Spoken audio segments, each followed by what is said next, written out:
Buenas noches con todos. Siendo las 7:05, vamos a empezar. Les damos la bienvenida a esta segunda sesión de Networking del Journal Club de Ingeniería de Tejidos. En esta oportunidad tenemos como invitada especial a la doctora Carolina Muñoz Camargo. La doctora Muñoz Camargo tiene un posgrado en péptidos antimicrobianos y biotecnología y un PhD en ciencias biológicas en la Universidad de los Andes en Colombia. Actualmente es profesora asistente del Departamento de Ingeniería Biomédica de la misma universidad. Sus líneas de investigación incluyen ingeniería celular y bioimpresión 2D y 3D, así como el desarrollo de nuevos biomateriales para aplicaciones en medicina regenerativa. Doctora Carolina, la escuchamos con atención. Muchas gracias. Hola, buenas noches a todos. Es un gusto estar aquí. No sé cómo será la dinámica. Yo preparé unos slides muy cortos como para darles a a conocer un poco de mí y de las líneas de investigación en las que trabajo. Y supongo que ya después será como más preguntas de los asistentes o cómo es la dinámica, Luz. Sí, así es, doctora, la dinámica. Está perfecto. Gracias. Ah, bueno, perfecto. Entonces, si tengo acceso a compartir. Ah, sí, sí tengo. Ya, perfecto. Ya, entonces, espérenme un segundo. Y ya les comparto pantalla.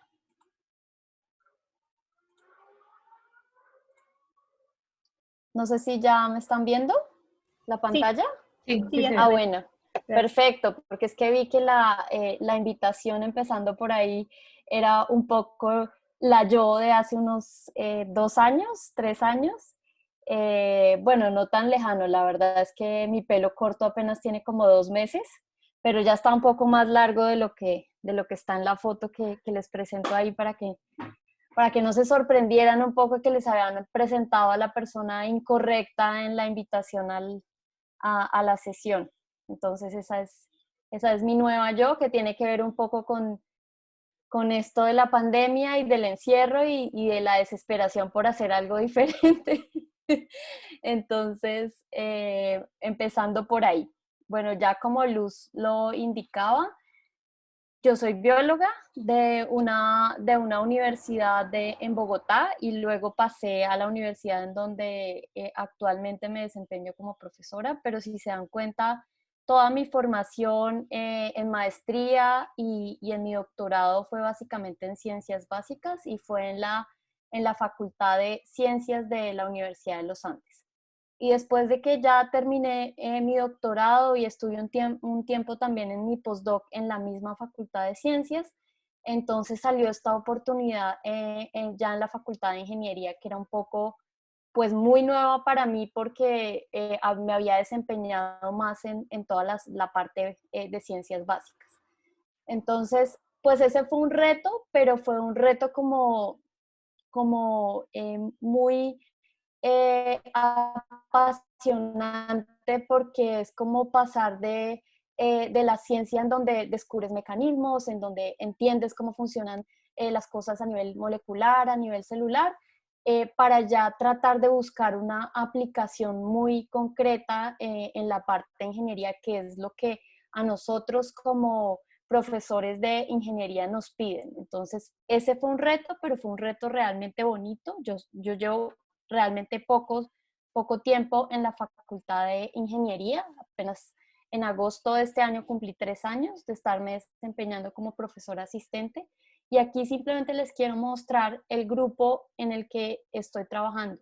Es un grupo igual de nuevo que yo, que empezamos, no sé si ven mi cursor, pero ya le voy a poner un poco de puntero láser a esto, que empezamos junto con el profesor que está acá, que es el profesor Juan Carlos Cruz, y que él es como la parte ingenieril de este grupo, que es ingeniero químico, y pues yo soy la bióloga de este grupo, y entre los dos manejamos como la parte de ingeniería celular y bioimpresión está más en mi cabeza, y en su cabeza está toda la parte de nanomateriales y biomateriales de nuestro grupo de investigación, que le decimos ponerle el GINIB, y se llama así pues porque es el grupo de investigación en nanobiomateriales, ingeniería celular y bioimpresión.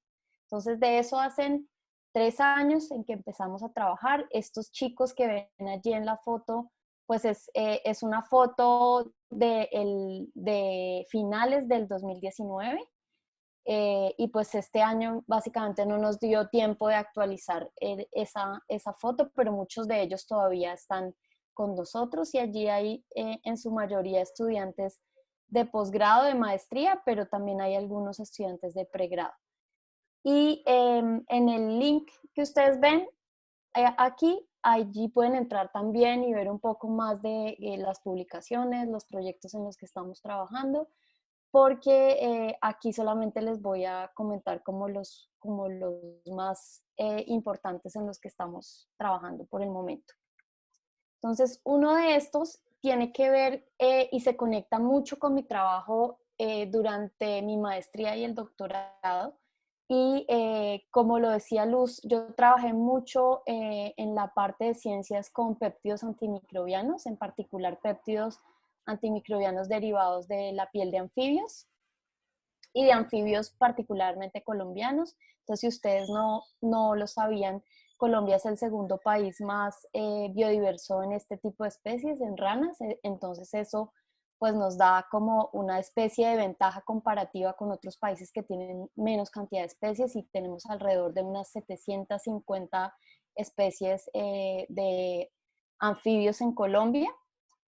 Y entonces, pues todo mi trabajo de la maestría y el doctorado estaba enfocado a eso, y a la par estaba también teniendo en cuenta toda la parte celular, entonces el manejo de diferentes cultivos celulares para evaluar pues esas propiedades de esos péptidos, pero además la forma en la que obteníamos los péptidos tenía que ver un poquito con ingeniería celular, porque nosotros como que no estimulábamos las ranas por medios ni eléctricos ni por medios físicos a través de inyecciones intracutáneas, sino que colectábamos muy pocos especímenes, entre 1 y 2, dependiendo del tamaño de la rana, y lo que hacíamos era cultivos de microórganos de piel de rana.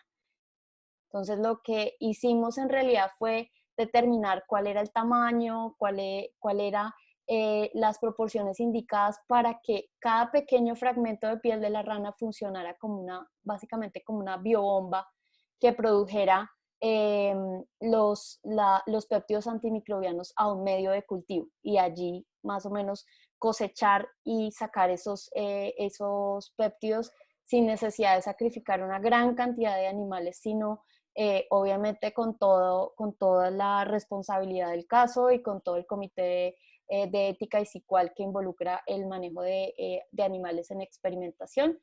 Entonces, ahí estábamos un poco combinando la parte de ingeniería celular con la parte de biotecnología, buscando moléculas en especial para como agentes antimicrobianos, pero pues como que eso no lo teníamos claro. El enfoque era muy hacia qué moléculas habían, cuántas, de qué tipo, qué mecanismos de acción, contra qué microorganismos servían, virus, bacterias, qué acción tenían en células humanas normales, eran citotóxicos o no. Todo eso fue lo que hicimos en ese trabajo. Pero ya cuando terminamos ese trabajo, uno lo que espera es que eso que encontró y que viene de la biodiversidad de un país y que es la riqueza en realidad de un país, pues lo podamos usar en algo que tenga una aplicación clara, clínica o en humanos, o algo que sea tangible y no sea solamente conocimiento.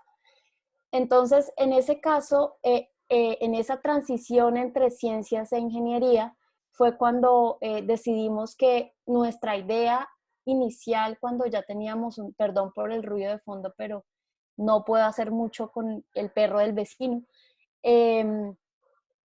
entonces decidimos que lo que queríamos era tratar de desarrollar un producto con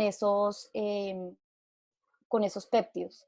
Pero bueno, empezamos a ver todas las limitaciones de los péptidos. Entonces in vitro funcionan muy bien, pero cuando están en ambientes sistémicos son muy inestables, pierden sus propiedades rápidamente, es muy costoso producirlos, o sea, tienen una gran cantidad también de limitaciones para llevarlos a una aplicación. Entonces finalmente nos decidimos hacer un tratamiento tópico. Y allí entonces empiezan a hacer este proyecto que tiene que ver con péptidos antimicrobianos y con habilidades de penetración celular. Y ese que ustedes ven allí, que lo nombro ahí como BUF2, es en realidad un péptido muy conocido que de hecho no lo descubrimos nosotros. Como para quitar este cosito, espérenme un momento.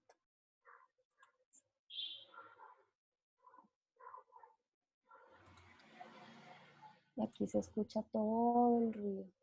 Es que no me deja ver las cámaras. Entonces, ese que ustedes ven en la parte superior es en realidad un nanoconjugado que empezamos a trabajar con el profesor que les mencioné al principio, que es con magnetita, que es básicamente nanopartículas de hierro unidas al péptido antimicrobiano en esta ocasión. Y en buforina 2, que es un péptido ampliamente conocido, y este que ven después es un péptido que nosotros encontramos como único en las ranas con las que trabajamos. Encontramos en realidad muchos otros, pero todavía no estamos como trabajando con ellos, estamos trabajando primero con estos dos. Y este es un péptido de las familias de la familia de las frenatinas, encontrado en una de las ranas colombianas. Entonces lo que empezamos fue a tratar de estabilizar esos péptidos, tratar de mejorar su estabilidad, de mejorar como esa tendencia a degradarse y a afectar su actividad. Y en ese camino, pues nos dimos cuenta que no solamente ese tipo de péptidos nos podían servir para la aplicación que nosotros estábamos pensando que era un tratamiento tópico, es decir, una crema antibacteriana, sino que empezamos a ver lo que ustedes ven en las imágenes donde están los núcleos azules y algo que se llama ahí la isotracker y los nanoconjugados y esto. Y era, básicamente empezamos a ver que estos nanoconjugados tenían el potencial de entrar al interior de las células y además escapar los endosomas, que es como el mecanismo que tienen las células para atrapar los medicamentos y evitar que cumplan con su función. Entonces, allí encontramos como dos cosas importantes, ya utilizando los péptidos en aplicaciones que pueden llegar a, digamos, a tener un impacto mucho mayor, que es el tratamiento tópico, que de hecho en este momento ya hay una estudiante que tiene formulado el tratamiento tópico para incluir el nanoconjugado, es decir, nos hacen falta las pruebas ya finales en in vitro para ver si está funcionando o no la crema, pues para evitar el crecimiento bacteriano. Y la otra cosa que encontramos es que estos nanoconjugados podían servir como vehículos de liberación. Entonces, vehículos de liberación de fármacos porque tienen una proteína o un péptido que es capaz de entrar a la célula y de escapar de esos controles de la célula. Pero además, buforina 2 tiene otra particularidad y es que su acción tanto en bacterias y estamos, digamos, por terminar de comprobarlo en las células humanas, es que tiene tendencia a unirse con los ácidos nucleicos. Entonces, no solamente lo hemos pensado como una plataforma de liberación de fármacos al interior de las células en el citoplasma, sino también de edición génica a nivel de núcleo, porque tiene esa tendencia a poder llevar ese nanoconjugado hasta el núcleo. Y pues si tenemos toda la maquinaria de CRISPR-Cas para poder modificar, pues es un vehículo que pensamos que puede ser de utilidad allí. Entonces, fíjense que han salido muchas otras cosas después de solamente pensar en que esas moléculas podían tener una importancia a nivel de salud humana y encontrando nuevos antibióticos para infecciones clásicas, pues que ya sabemos que es un problema que no se ha solucionado y que hay muchos temas alrededor de estos nuevos antibióticos y de las farmacéuticas y de no querer investigar en ellos hace mucho tiempo, pues porque no es básicamente, descubrieron que no era un negocio rentable por la rapidez eh, con la que se genera resistencia a los diferentes tipos de antibióticos. Entonces, todo esto pues ha sido el trabajo de los estudiantes que han pasado por nuestro grupo en estos 3 años, que básicamente tenemos más o menos por ahí unos 5 estudiantes graduados de maestría. Es un grupo realmente muy, muy joven y en este momento tenemos ya alrededor de 10 estudiantes de maestría que están llevando a cabo sus trabajos y otros más pues del grupo del semillero de investigación que son los estudiantes de pregrado. Ese es como el primer trabajo con el que quería empezar porque es el que está directamente conectado con el trabajo que realicé en mis estudios de posgrado. Luego está un trabajo que también está conectado porque todo nace del mismo proyecto y es los proyectos de bioimpresión. Entonces, todo esto les digo que está conectado y tal vez no traje una imagen para que lo vieran mejor y hasta ahorita caigo en cuenta, pero es que resulta que lo que como que yo planteaba cuando entré al departamento de ingeniería biomédica era utilizar los péptidos para hacer un tratamiento tópico, hacer todo ese diseño, estabilizarlos, pero además quería probarlos en un sistema que no fuera un sistema animal.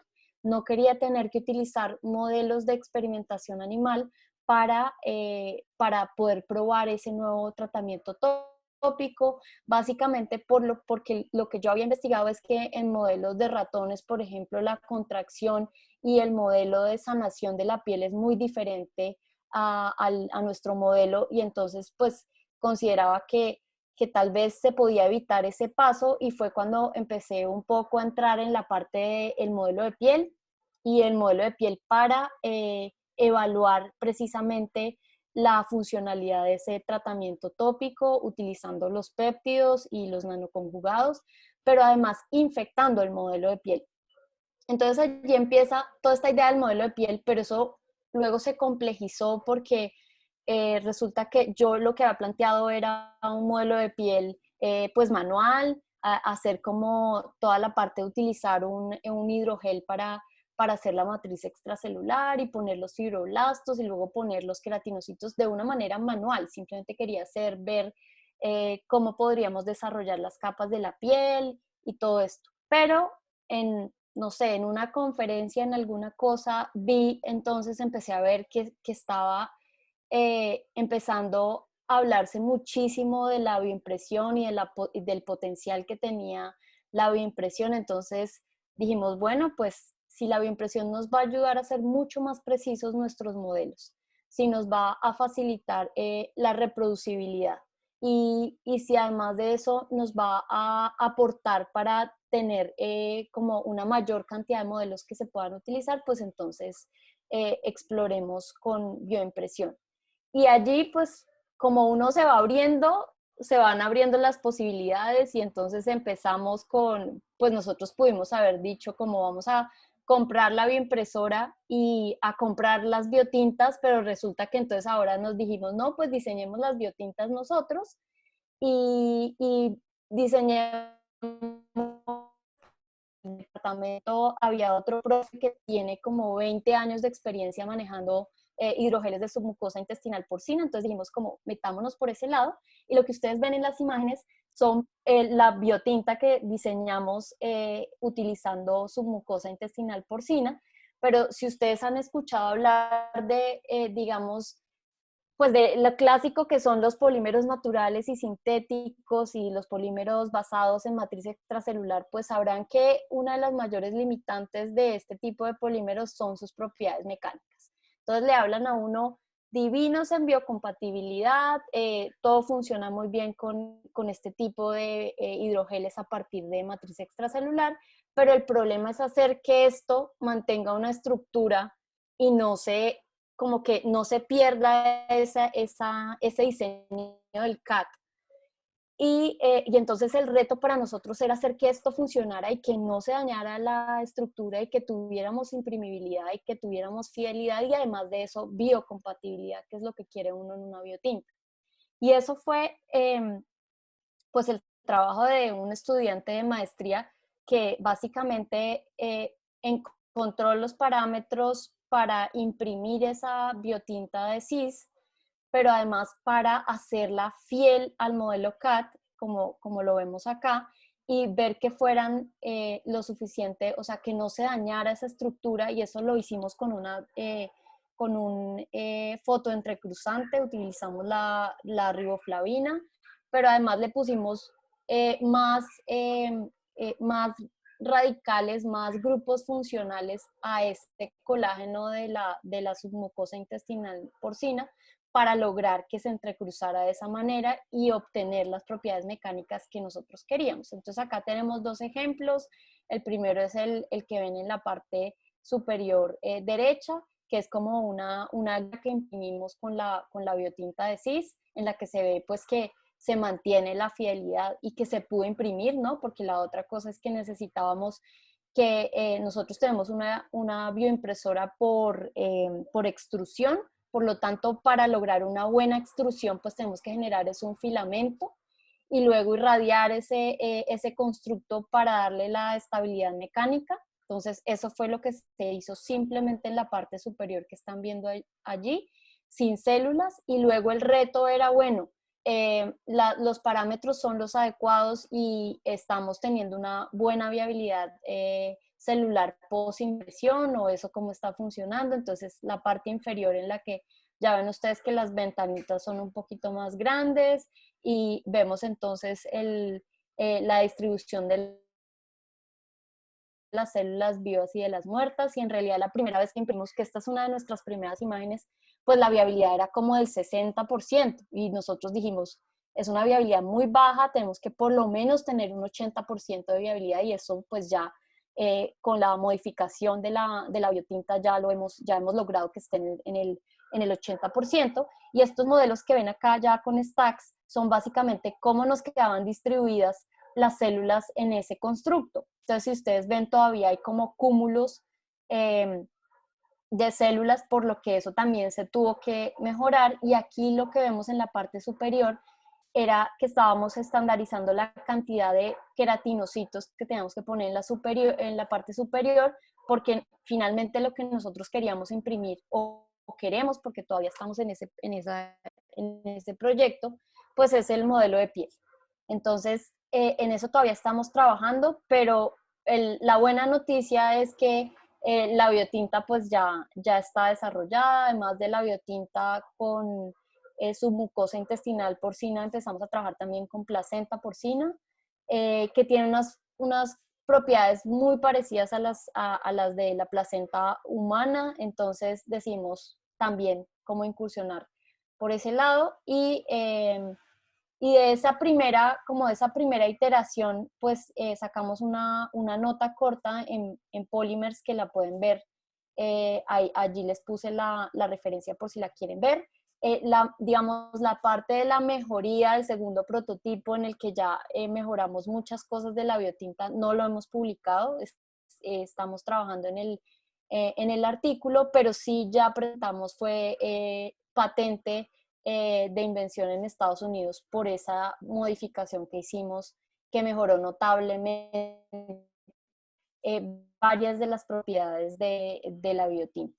¿Por qué? Porque pues ya no la tenemos que mezclar con nada, simplemente era una biotinta de verdad de matriz extracelular, y con algunas modificaciones para mejorar esa estabilidad, para darle las propiedades mecánicas que le faltaban. Entonces aquí les quería mostrar algunos avances del modelo de piel. Entonces esta fue la tesis de maestría de una de nuestras estudiantes que terminó el año pasado y que estuvo a cargo pues del modelo de piel. Ella evaluó muchas combinaciones, y digamos que en ese momento teníamos la limitante. Uno siempre cuando es estudiante tiene la limitante del tiempo, ¿cierto? Tengo que hacer un trabajo en un tiempo determinado, por lo tanto no puedo esperar a que todo funcione bien, sino que tengo que hacerlo pues con las herramientas que tengo en ese momento. En ese momento no estaba lista la biotinta de CIS, por lo tanto no pudimos bioimprimir el modelo de piel, y este modelo que hizo Alejandra fue un modelo manual, pero digamos que aprendimos mucho para cuando ya estamos ahorita en la etapa del siguiente estudiante, ya estandarizar la parte de la impresión del modelo de piel. Aprendimos muchas cosas, y es que definitivamente el uso de la impresión sí nos va a ayudar con la precisión y el posicionamiento de las células. Y aquí ustedes en la imagen entonces ven, por ejemplo, en la imagen de la izquierda, ¿ven todos mi flechita? ¿Sí? Sí, doctora, sí se ve. Perfecto.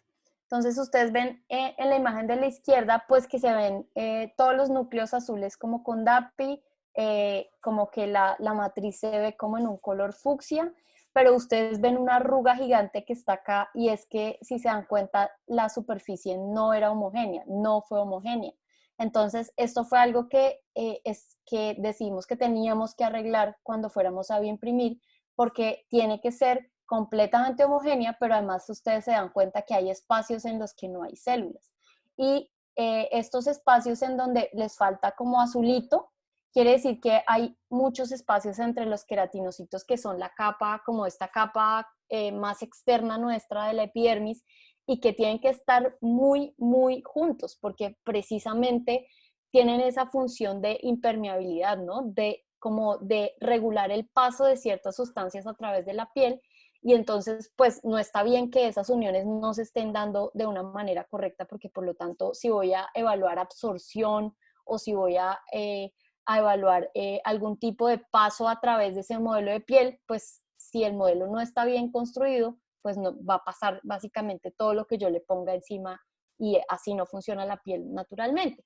Pero aprendimos muchas cosas porque, bueno, empezamos a ver que definitivamente teníamos que poner mayor cantidad de queratinocitos en la capa superior.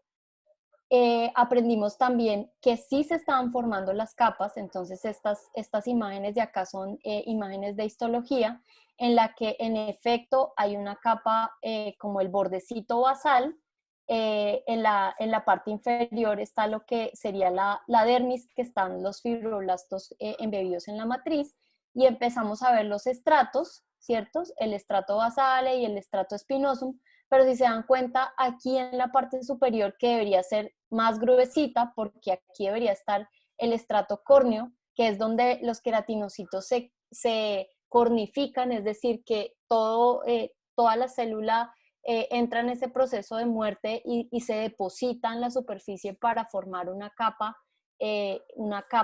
córnea o queratinizada. Pues eso no estaba sucediendo en este modelo.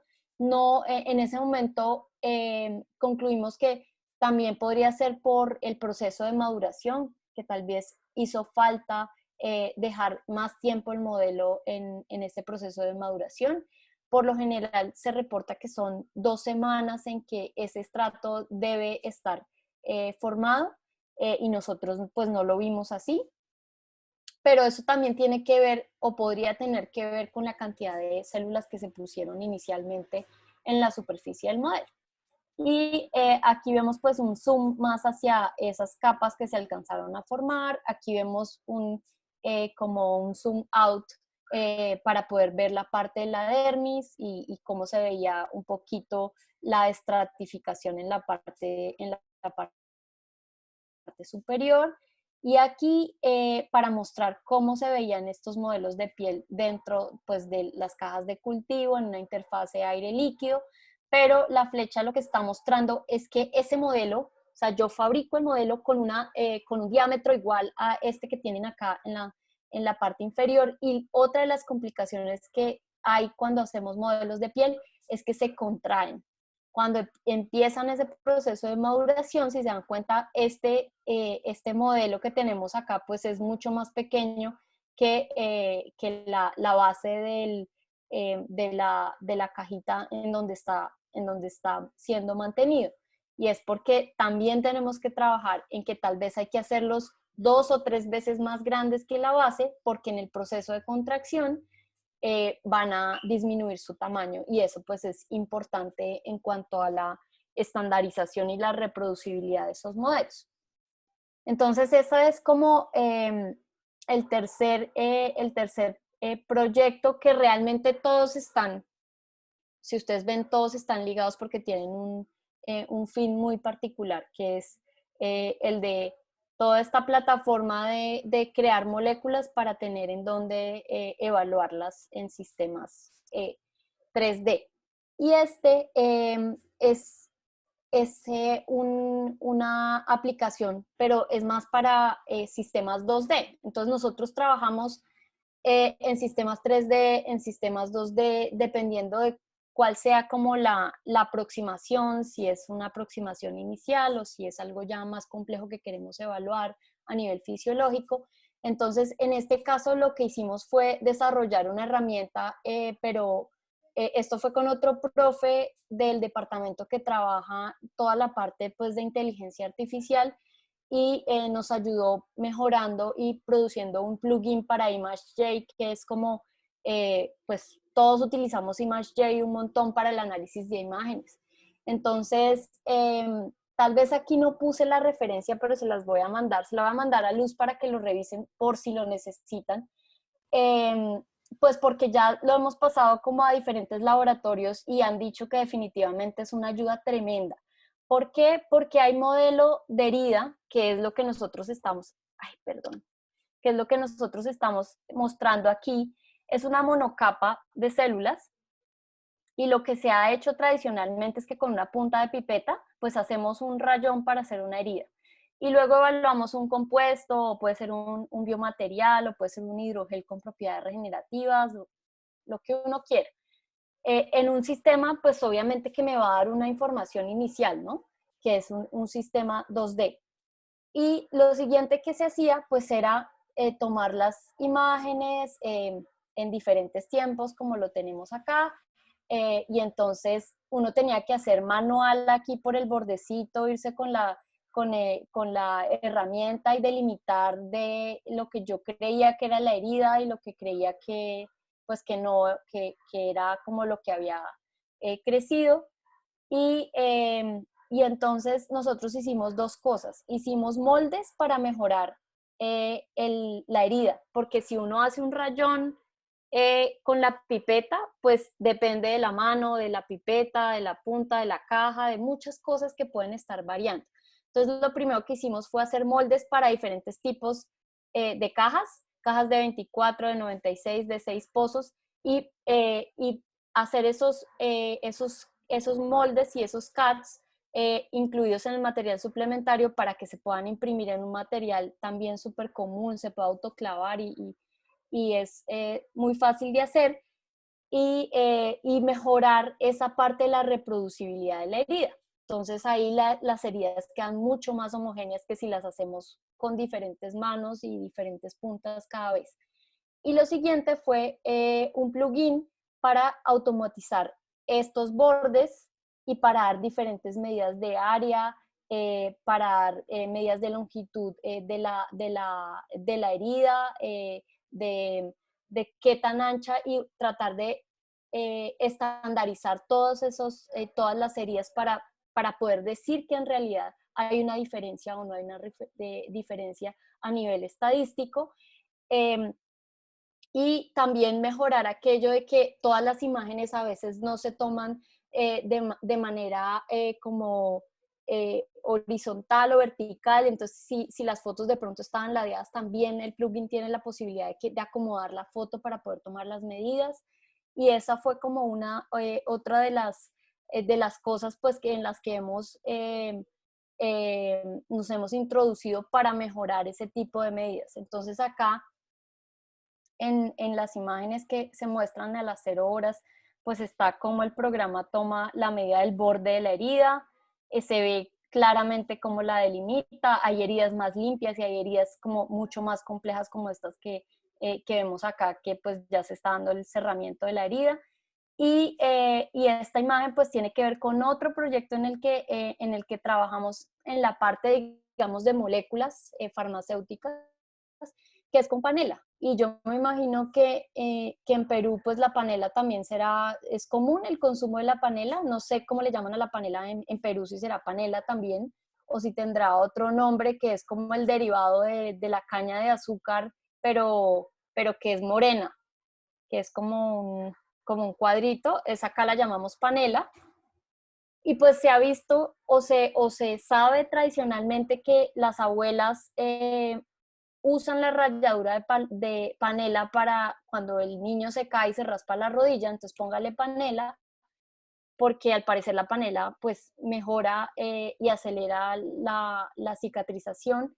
Y en otras prácticas un poco más documentadas, pues en los hospitales utilizan a veces miel o utilizan a veces azúcar para fomentar estos procesos de reepitelización. Entonces nosotros empezamos un proyecto junto con una agencia que acá se llama Agrosavia, que es como toda la agencia pública encargada de la investigación en cultivos que son para consumo, y con un investigador que particularmente trabaja con panela, y estamos entonces en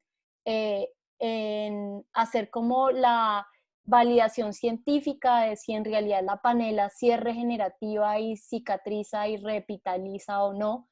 y empezamos con este ensayo 2D en el que utilizamos el jugo de la caña, la miel, que es como un derivado en este proceso de producción de la panela, y finalmente la panela, que es como ya el producto terminado, en contra de un control en el que veíamos esa capacidad regenerativa que no la vimos, no la vimos significativamente en este estudio. Eh, y que luego de eso entonces empezamos a ver, bueno, vamos más bien a buscar qué moléculas hay, si esas moléculas están muy diluidas o no, en qué parte del extracto, y ahora pues seguimos trabajando con panela en diferentes cosas, pero todavía nos falta un poco validar que en realidad sí tenga ese papel regenerativo que se le ha como aplicado a este tipo de producto. Y esos son como los grandes proyectos en los que estamos trabajando en este momento, y pues aquí paro yo de hablar y les agradezco mucho por la invitación y pues estoy pendiente de si tienen alguna pregunta. Muy inspiradora su charla, doctora. Definitivamente fueron grandes aportes y bueno, los que estamos acá esperamos también contribuir de alguna manera en ello, en todo lo que es ingeniería celular y bioimpresión. Entonces, aquí nos han dejado un par de preguntas. Dice, ¿contra qué tipo de bacterias funcionan los péptidos? Eso se refiere a al primer proyecto que nos presentó. Bueno, esos péptidos nosotros los probamos contra gram positivas y gram negativas. Y pues obviamente bacterias que estuvieran embarcadas como en un problema de salud pública para nosotros los humanos, ¿no? Porque uno puede pensar, bueno, sí, la rana puede tener defensas, pero pues resulta que son para las bacterias de las ranas. Pero nos dimos cuenta de una cosa muy chévere, muy bonita, que hoy, digamos, hoy en día uno como que cae en cuenta de esas cosas, y es que en las ranas que nosotros colectábamos, entre más cerca de nosotros estuvieran, mejor actividad tenían contra nuestros patógenos. Es decir, bacterias como E. coli, Staphylococcus aureus, Pseudomonas aeruginosa, Klebsiella pneumoniae, Enterobacter, diferentes, esas bacterias que están catalogadas como bacterias de gran interés porque hacen parte de esos microorganismos que son problemas de nuestra salud, pues las secreciones de esas ranas y los péptidos de esas ranas que estaban más cerca de nosotros eran los que mejor funcionaban, porque estuvimos en poblaciones como recogíamos ranas pues como cerca de la ciudad, en pueblos, pero cerca de las personas, pero también fuimos a lugares muy exclusivos, muy alejados de la civilización, y recogimos ranas como muy particulares, muy endémicas, únicas en esos lugares, y nos dábamos cuenta que la actividad de estas ranas no era tan buena, pues para los microorganismos que nosotros las evaluábamos, que eran microorganismos de interés en salud humana, que probablemente ellas, sus defensas para lo que tuvieran en su microambiente eran muy buenas porque sus poblaciones estaban bien, se desenvolvían bien, pero pues como tenían tan poco contacto con nosotros, pues no veían la necesidad de defenderse contra una bacteria como E. coli, por ejemplo. Entonces no vimos como ese tipo de respuesta, pero sí en todas las que estaban cerca de nosotros. Y la otra cosa súper chévere pues que yo nunca me hubiera preguntado fue que alguien una vez no sé, en unas reuniones así como la que ustedes están teniendo, exponiendo un proyecto para utilizar los péptidos antimicrobianos, pero en enfermedades tropicales como por ejemplo leishmania o leishmaniasis o eh, ay, se me fue la paloma, la más famosa, que es malaria. Para malaria, pues nos dijeron, bueno, ¿y ustedes por qué van a evaluar esos péptidos? ¿Acaso es que las ranas, o sea, las ranas los pican los zancudos, o que, por qué ustedes creen que va a tener como actividad contra esos parásitos? Y esos parásitos pues obviamente tienen todo un ciclo que pasa por un vector que luego pasa a un mamífero, entonces ¿por qué tendrían que tener actividad antiparasitaria específicamente contra esos parásitos? Y entonces, pues, como que nos, pues sí, ¿no? O sea, tiene todo el sentido y nosotros, ¿por qué no hemos pensado en eso? Y nos pusimos a buscar si a las ranas las picaban los zancudos, mejor dicho, y encontramos un paper que decía que efectivamente a las ranas las pican los zancudos y que efectivamente pueden ser infectadas por enfermedades parasitarias transmitidas por los zancudos. Y entonces ahí encontramos como la justificación para decir, ok, entonces sí debe tener un mecanismo de defensa contra ese tipo de parásitos y no es tan loco ponernos a decir que vamos a evaluar esos péptidos contra ese tipo de microorganismos. Pero pues tiene que tener como esa lógica, ¿no? Que a veces uno dice, no, pues evaluemos, pero todo como que en la naturaleza tiene un sentido tan claro y un propósito tan claro que sí, puede que nosotros hubiéramos evaluado los péptidos y no sirvieran, pues porque realmente el animal del cual estamos extrayendo esas moléculas, pues no se ve afectado por ese tipo de microorganismos y no está dentro de sus funciones producir moléculas que los ataquen, además porque funcionan muy diferente a lo que son las bacterias. Entonces, esa fue como una respuesta bonita. Muy interesante. Gracias por la respuesta, doctora. Aquí hay otra pregunta. ¿Ha trabajado con alguna especie marina en lo que respecta a la ingeniería de tejidos? No, no, con especies marinas no he trabajado. Ok. Buenas noches, una excelente presentación. La creación de la tinta CIS tiene como funcionalidad principal la regeneración del tejido epitelial superficial o de órganos internos. Y la La verdad obtención... es que, dale, tranquila. Y la obtención de la base para el biotinte en la placenta de cerdo es de granja o silvestre. ¿Tiene algún proceso previo para la selección? Vale, gracias por la pregunta. Pues mira que nosotros, como que en un principio, uno en la ingeniería de tejidos y en la bioimpresión siempre tiene como esa meta grande de llegar a impactar algún tejido o algún órgano para regenerarlo. Esa es como la meta de todos los que trabajamos en esta área y es la de ojalá producir un órgano que sea funcional para un paciente, pues con la deficiencia que todos sabemos que hay de donantes de órganos y el incremento de las personas que los necesitan. Pero en realidad nosotros empezamos por allí, fue para empezar con modelos para evaluar precisamente el tratamiento tópico con el que ya veníamos, y modelos de herida y modelos de infección, más que para regenerar algún tejido, por ahora lo que nosotros estamos haciendo son modelos. Y la biotinta de CIS, la CIS la obtenemos efectivamente de cerdos. En realidad no tenemos mucho control y ese es un muy buen punto porque digamos, esa submucosa la obtenemos de los frigoríficos como grandes, en donde eso sí es el frigorífico que garantiza como em, el proceso de obtención y de dónde lo obtienen es de granjas, pero digamos que es el mismo frigorífico que provee la carne para consumo, es decir, que no hay como un lugar específico o una granja específica a la que vayamos y les digamos como tenemos encargado la submucosa acá, no, es básicamente, es comprada en los frigoríficos que expenden la demás carne. Y ese es un punto muy importante porque una de las limitaciones precisamente que tenemos que tener en algún punto es ese control de dónde vienen los animales que estamos utilizando, qué lote es, porque todos van a ser diferentes.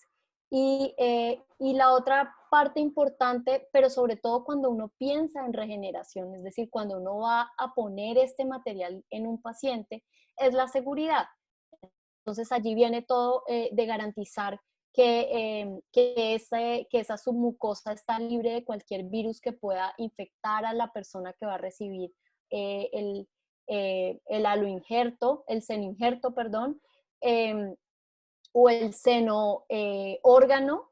Eso, digamos que debe tener en ese caso una gran cantidad de controles para evitar ese tipo de daños. Incluso nosotros en alguna clase revisábamos un paper en el que querían tener un control sobre esos cerdos, entonces los cerdos eran criados en una granja, pero exclusivamente para el uso biomédico, garantizado como el control de calidad de estos cerdos y de sus vacunas y de los agentes infecciosos a los que libres de que deberían estar. Y además de eso, les hacían una modificación genética para evitar la infección por virus que pudieran ser como patógenos a los humanos que fueran a utilizar alguno de esos tejidos. Entonces eso tiene como tanto de ancho como de largo una cantidad de cosas para tener en cuenta, pero en especial para los que planean ser utilizados como en procesos regenerativos y en procesos que vayan a tener pues un paciente que esté corriendo riesgo por el uso de este tipo de tejidos animales. Muchas gracias, doctora. Otra pregunta. ¿Qué efectos o componentes presentes en la panela o la miel estimulan la cicatrización de las heridas que mencionó?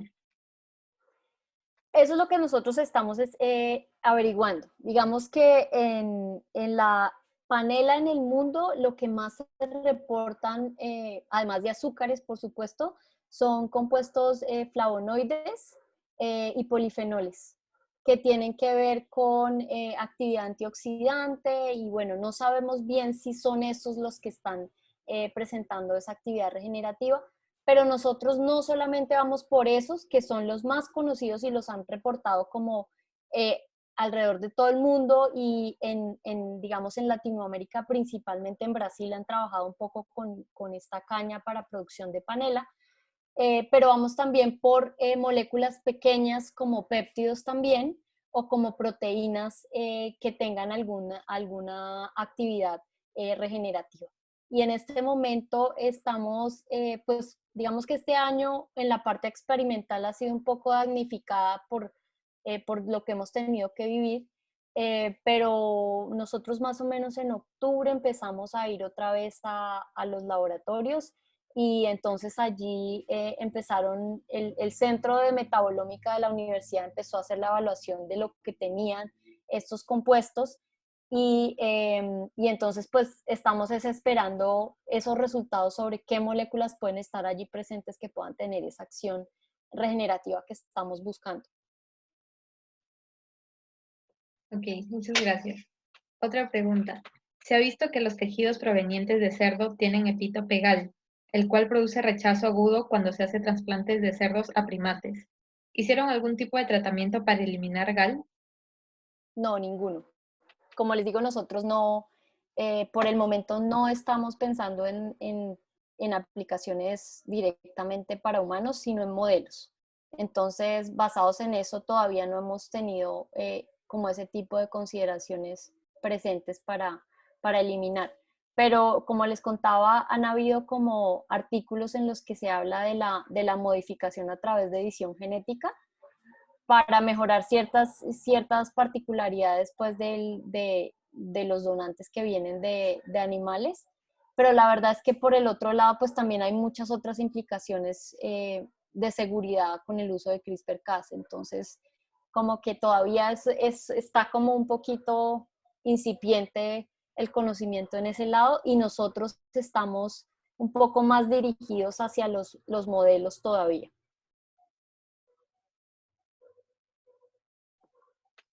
Otra pregunta más. ¿Cuáles serían las ventajas de realizar modelos epidérmicos manuales frente a usar unos con bioimpresora 3D? Es un poco lo que les comentaba de la reproducibilidad y digamos, la precisión con la que puedo poner las células que vayan en las diferentes capas. Entonces, la reproducibilidad se refiere a que todas las veces que se produzca el modelo tenga el mismo grosor, con el mismo número de capas, el mismo número de células que están siendo impresas. En cuanto a el número de células y el posicionamiento, pues uno, dependiendo del CAT que esté haciendo, puede indicar cuántas células por hilera o por capa puede poner. Y la siguiente es la complejidad. Resulta que los modelos manuales básicamente me permiten dos capas, que son las que yo les mostraba que nosotros hemos alcanzado a hacer, que es la dermis eh, y la epidermis. Pero resulta que la piel es mucho más compleja que eso. Entonces también está la hipodermis, toda la parte grasa, está la vascularización, están las glándulas y están los melanocitos, las células del sistema inmune. Hay una gran cantidad de células que están allí que en estos modelos manuales pues es muy complejo realizar como todas estas interacciones y que cada vez la bioimpresión va posibilitando que se hagan más complejos esos modelos y más cercanos a lo que puede estar sucediendo en la fisiología de una piel normal.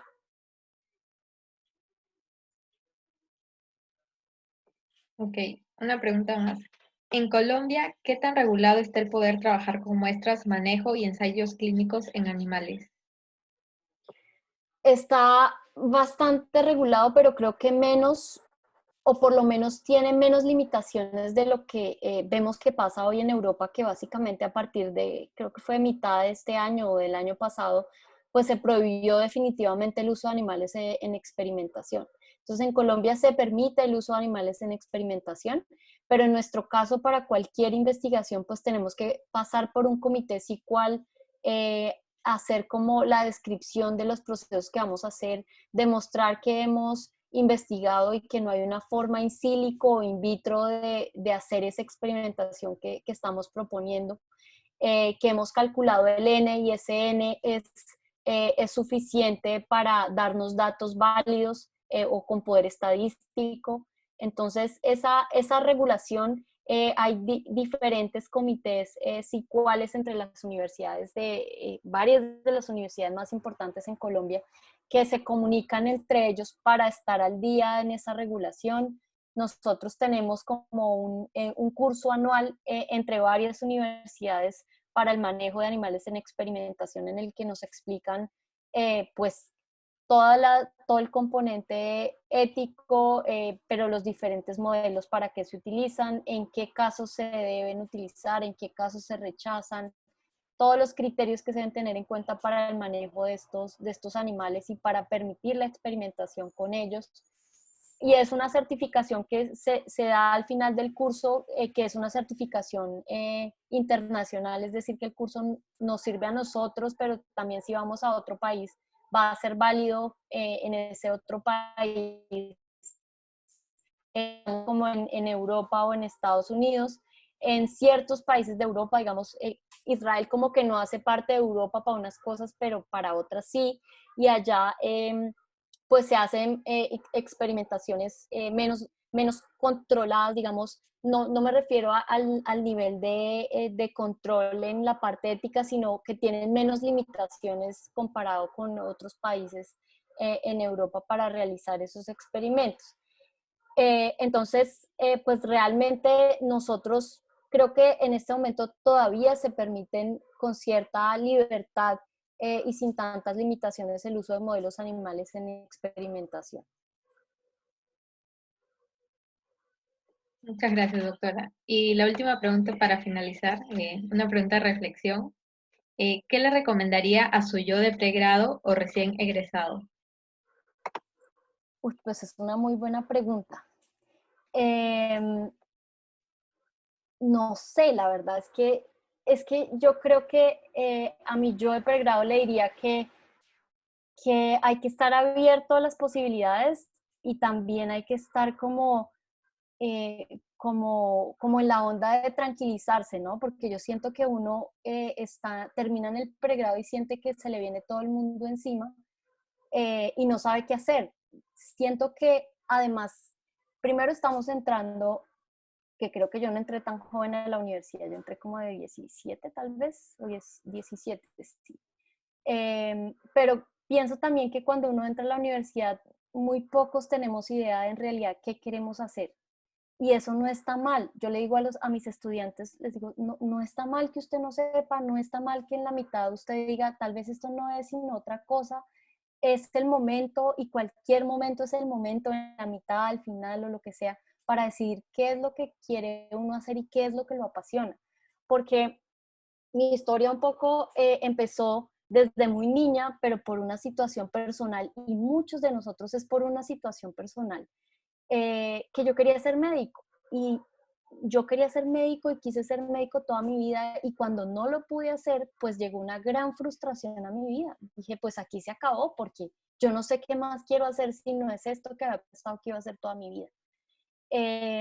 Y resulta que se abren muchos caminos, y el camino que sale, ese es, no es porque es el que me tocó y ese es porque no había más, no, es porque ese en algún punto va a ser la clave para lo que uno va a hacer en el futuro. Entonces un poco es como estar tranquilo y atento a qué es lo que está viendo. Muchos llegan desde el primer semestre sabiendo qué es lo que quieren hacer y con eso terminan y siempre están apasionados por eso. Otros llegan con una idea y en la mitad del camino se dan cuenta que pues no, eso no es lo que me gusta, sino que no había pensado en algo que me despertó mi interés cuando el profesor me dio esa clase. O sea, uno tiene como muchos factores que son inspiradores en la vida, que a veces es una persona, que a veces es una charla, que a veces es la vida que a través de sus vueltas lo manda uno por ese camino, pero hay que estar como atento a esas cosas y pues definitivamente no desanimarse. Esta carrera que ustedes tienen y la mía en ciencias es definitivamente mucha persistencia, porque tenemos muy pocos aciertos, muy pocos éxitos y una gran cantidad de trabajo. Pero en esa gran cantidad de trabajo, de vez en cuando algo se alumbra y sale una idea o un proyecto muy bueno o un resultado excepcional. Y de eso es de lo que vimos nosotros, de pequeños resultados excepcionales que nos dan la motivación para seguir adelante. Pero para esto hay que tener una pasión inmensa por lo que uno está haciendo, para esto y para cualquier cosa que uno decida hacer en la vida. Entonces es como simplemente estar atentos, tratar de estar abiertos, de no cerrarse a cualquier posibilidad, porque ahí puede estar esa gran motivación que uno puede que no tenga en ese momento. Es eso lo que le diría a mí misma, que tuve muchísimas dudas después de que en mi pregrado, que no sabía, realmente después de decidir que no iba a estudiar medicina, empecé con biología. A la mitad de la carrera pensé que tal vez era mejor microbiología porque lo mío tal vez no era tan macro, y luego dije, no, tal vez si me quedo acá, puedo ser una bióloga molecular o puedo ser algo más con todo. Entonces, pues es como de vivir las etapas, de no estar siempre más allá. ¿Qué será lo que yo voy a hacer cuando salga? ¿Será que sí voy a conseguir trabajo? ¿Es que a los biólogos no les dan trabajo? ¿Es que eso está súper difícil? Pues no, simplemente es estar en el momento en el que está, que todo se va a ir dando de la manera que se debe dar si uno trabaja por lo que le gusta. Muy bien, muchas gracias, doctora. Agradecemos su interesante y motivadora charla. Estoy seguro que a muchos nos ha dejado con más ganas de trabajar en lo que es ingeniería de tejidos. Pues me alegra mucho. Es un gusto haberlos acompañado. Están haciendo una labor muy chévere. Me parece muy chévere que sean ustedes, desde los estudiantes y profesionales en esta área, que estén interesados en tocar las puertas. Y fíjense que pues uno le escribe a todo el mundo, ¿no? Eso mismo hacía yo cuando era un estudiante. Pues escribámosles. Alguna profesora que yo aprecio mucho, que fue básicamente mi mentora, me dijo, mire, si usted le escribe, lo que tiene asegurado es un no. Entonces escríbale, vaya por el sí. Y eso es lo que uno debe hacer. Uno no debe asumir nada. Pues sí, escribámosle. De pronto nunca me contesta, de pronto me dice que sí, o de pronto me dice que no. Entonces, pues los felicito. Me parece que es una iniciativa muy buena, y que contacten a todo el que se les ocurra y los inviten, que lo que tienen asegurado es el no. Pero de pronto aparece alguien que les dice que sí y los sigue motivando en este campo que es tan bonito para todos nosotros. Muchas gracias, doctora. Muchas gracias, doctora. Público Esperamos asistente. tenerla en otra sesión. Bueno, se cuidan mucho y nos vemos a la próxima. A ver si tenemos avances de estos proyectos en una próxima ocasión. Gracias, doctora. Un abrazo desde Gracias a Perú. todos los participantes también por asistir.